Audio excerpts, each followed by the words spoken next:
everyone, I am Mega Stefan Saile. And I am Zinni Montargo. And I am Ariane Ocasio.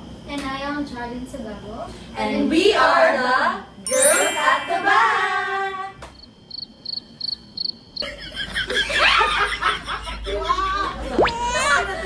Okay, so in this video, we are going to talk about our course and anong gipili naman yung course and also the discrimination about it. So, shall we start? Yes. First question. Wala ka magkatuway!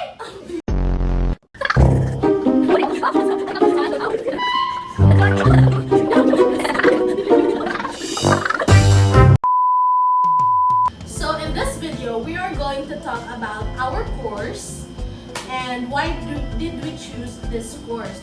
Okay, first question. Why education? Why did you pick English education as your course? First of all is, wala siya na ako nakita, ay, katong pag-enroll ko lang na ako is, wala siya na ako nakita ko sa na mahimong educator in the future.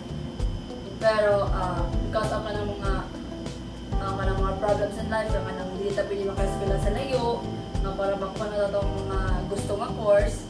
So, nag-stay ko dali sa Dipolog Campus, ikuhan na ko ang BS at English. Gi-choose na ko ang education, major in English because nakita na ko siya as a kanang marbitog maghatag sa ako in the future kanang professional ka, then if ever man galing madawat ka sa teacher is kuhan siya kanang marbitog pang lifetime na siya nga career, like pwede na ka dili mo step sa laing career if nanaka sa education because maka-finance na siya sa nakita na ko siya as maka-finance na siya sa akong self nga mabuhay na akong self o akong family in the future. Wow, perfect. Ikaw siya.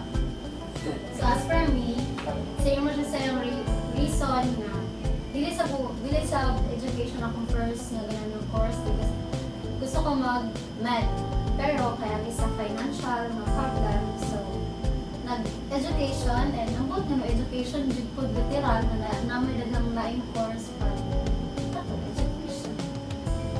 So as of for me, mostly like pare-pareha lang. I think Mecca is the only one na marag kanang na ang dream ko ganyan nga course. But for me, dili jud.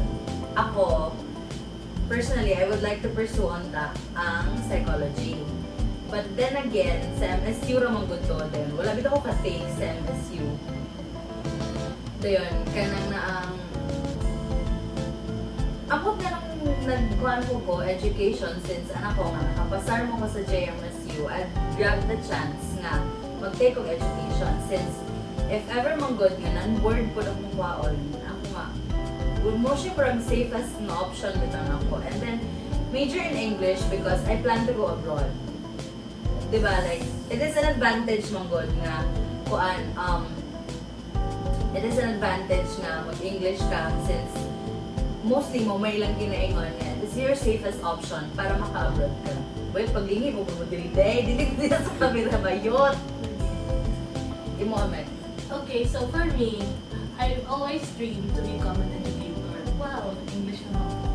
Dahil kuan, kanang bata pa ko kay ginano jud ko mag-education but pag abot na ako sa high school, medyo natunga siya. Gusto ko mag-pharmacist, gusto ko mag-police, yan lang. Tapos feeling ko po na ako kaya, hindi na ako kaya, hindi na ako na-imagine akong pagalingon na nako ato nga field. Okay, kung gusto ko mag-education, so mga tuloy, person ako ng education din. Karon, nalala ko din, hindi na siya lalik.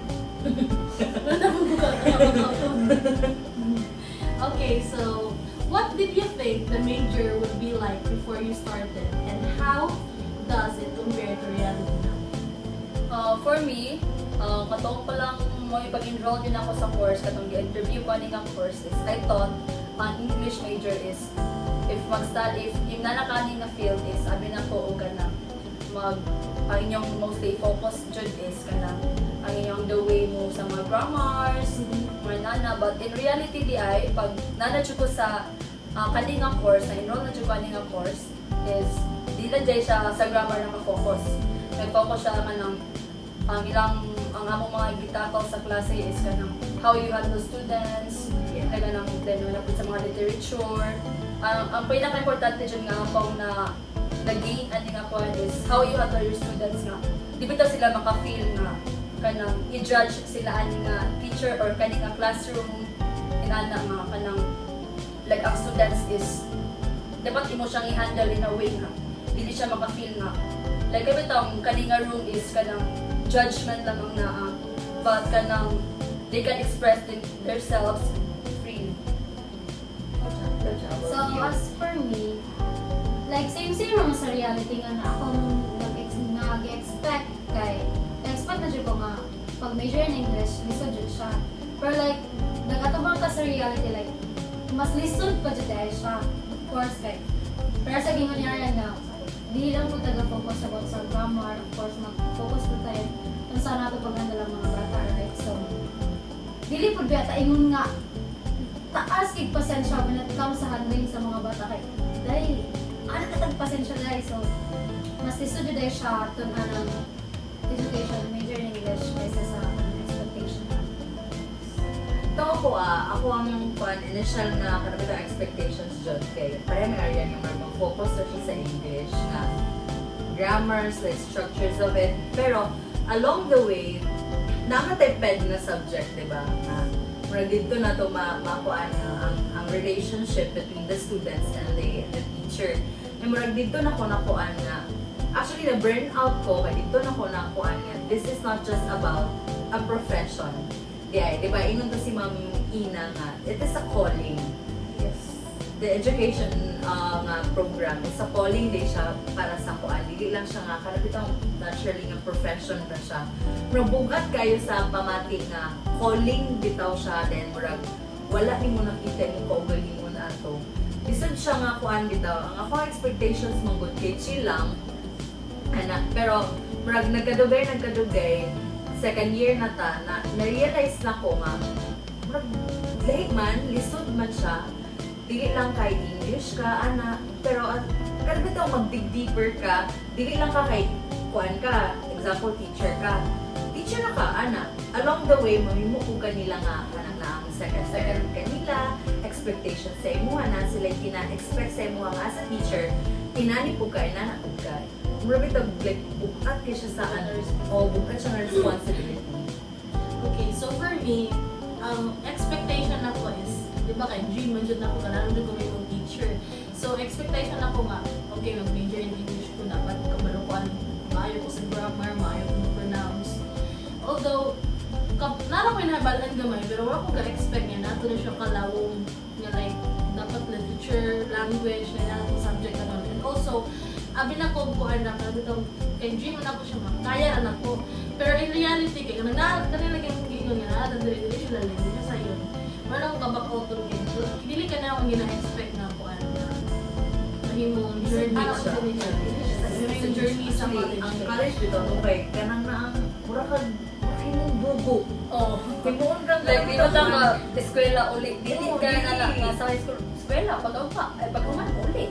Wala Eskwela po. kanang ini gulit mo nga. Okay, nakaulit na ko. Kanang ini gulit mo nga. Nga. Problema na ko ba kayo? Oo. Wala na ko may Nga sa una, eskwela ka so kay bangon, eskwela. Pero hindi na kakabangon.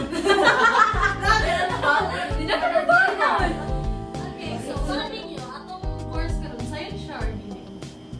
For me is, di ba anak ko ngayon na institute ka siya, ako ang preferred yun na course. But along the way is, anay times jud nga makaingon jud ko nga dalisod jud ko. Like sa mga ng mga ma-short bitaw ko sa time. Di ba na ako murag if ang deadline is bitaw ka nang gakrami na ko ayo. Nagi tayo sa ngayon ko nga ate nga lisudaan ni oy. Pangana jud ko gali nga sakto pa akong gipili. Like nalo ko sakto nga kanang area nga akong gisudlan, sa field nga akong gisudlan. But nagadugay is napuitan jud nga makaingon ko nga na-enjoy ra pod ko ani nga course. Like nahinahip na ko siya embrace nga love na po na ako hinahini ang course nga wala po dito sa una nga undang. Ang dangon yan. Ikaw siya. So ako, maka-YouTube, lisod kayo dyan ang course. So, especially, grabe na wala kay financial support nga, tarong dyan, like, if grabe dyan yung financial problem kay, gasto dito, recordings dito, of course, magasto kasi ang mga IMs and napay mga amot-amot sa akong subject nga, mga minor subjects, kapunta, pero bongga kayo ang ipagama. And then, very studio siya when it comes sa mga subjects, especially sa research na grabe dyan, makaala jugad ka, studio kayo. This is yun siya. Then, I hate those people na kanabit ang i-discriminate nilang education ra. Kanang ina na nga kuan ba nga, ay gaidong ra day ka. Kasi kira nga na yung kira. Hagok kayo Pero kayo. mapalo sa mga nakagian. Oh, if you would have known kung unsa niya mong gipangagian diri nga dili pud mi kakuan katulog ana. Dili mo makaingon grang anong ga education ra kay ako gusto bitaw no. Maingon jud ka makaingon jud ko nga na burn out bitaw jud kay makaundangon ako yun. Legit. Legit ako. Kasi po nako nga kana bitaw night time nga kanang mag-iyak na ako kay yo. Wala na gyud ako nakita akong kaugalingon kay lisod siya and ako personally, murag wala ko'y gigulitan nga kanabitang kumbaga motivation. Eh, syempre, dili good siya like kung ano, mura siya nahulog nga napugsan bitaw ko niya. Karon kay asa naman tani? Wala naman tas passing. Munang maglagot di ko mo imong na medyo trade ka. Paghilok yun. Labi ko kay mamisikal pero kita na pwede. Mura ba kasuhan ni pagtao? So for me, lisod jud siya. Kay sa akong gingon niya, parang ako siya gi-underestimate kayo. Inahan na kuwain na for education na na, kaya na ako na. May si Kanon eh. Nakasama ko karon. Hindi ka mamo man. Nagawako na dyan dati. Pero ang kalasan niya, makaya naman ko, di ba? Makasabakot na magunta. May pamuk. Reklamo, tama na sa reklamo pero hindi. Reklamo ta pero so far sa itong mga nagian niya sa kalisod, makaya naman po rin. Feeling na ko, kaya na po na to. Ako naghahatang mag-ako tali. Walang dugas ko bro. Ang unang hospital day. Ana naman na. Okay, so down to our last question na yun. Ano sa'yo ma-advise ninyo sa mga students na gusto mo kuhaan na course? Ang akong advice sa mga